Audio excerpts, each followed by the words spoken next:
Sitting up sharply, Liz studied the picture. It was one of Mum, herself and her sister as children, hanging from each arm.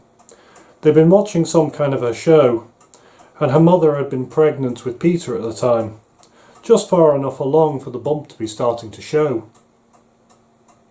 Then, in the background, it suddenly jumped out at her. A familiar face, slightly out of focus, but definitely the man she chased into that alley in Manchester 2 years ago. Off and on she'd thought about that day. The mystery of it had nagged at her, but it was one she couldn't find a resolution to. But there he was, his head turned slightly away from the camera. Liz felt that cold shiver go down her spine again. Her father came back from the kitchen and reached for the projector's controls. "Dad, who's that?" "Your mum and you, Perry," replied. "No," she said, standing up and pointing so that the shadow of her finger came to rest just above the strange man. "This guy." Her father studied the face for a moment. "No one I know." "He looks a lot like you, Dad," Angela said cheerfully. "Do you have a long-lost brother?" "Well, he can stay lost," her father replied with a laugh. "Unless he's rich, of course. Then welcome, brother."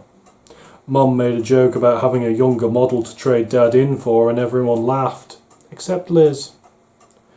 Angela headed off early the next morning, while the rest of the family went to the shops. The slides and the projector were still in the living room, waiting to be put away.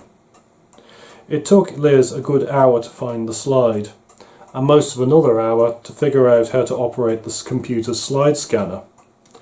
Once the image was on the computer screen, though, Liz felt that shiver yet again. The strange man had been standing a few yards away from them, putting him slightly out of focus. He wasn't looking at them. Instead, his head was turned towards something out of frame. Liz shook her head. He didn't just look like the man she chased, it was him. But how could that be?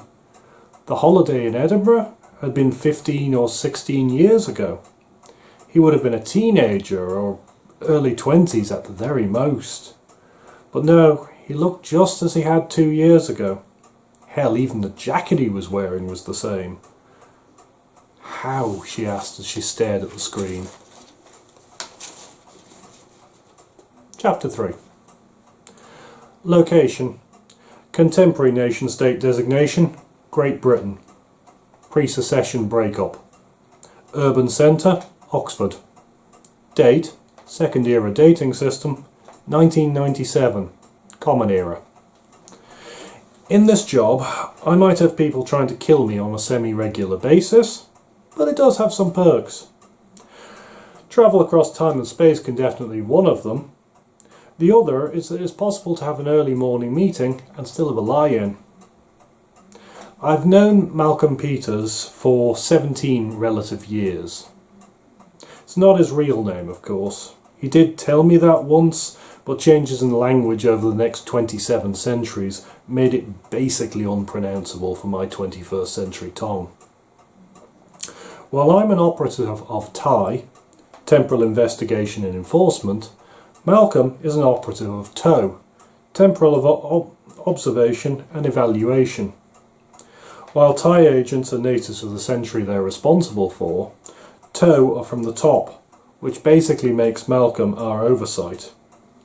He told me once that near the top, relations between TIE and TOE can be pretty poisonous, but up there's dozens of agents to man each century. Down here, agents of both organisations are a damn sight fewer and further between. As such, he's more one of us than one of them. His job is to monitor the effects that me and mine have on the time stream when we travel.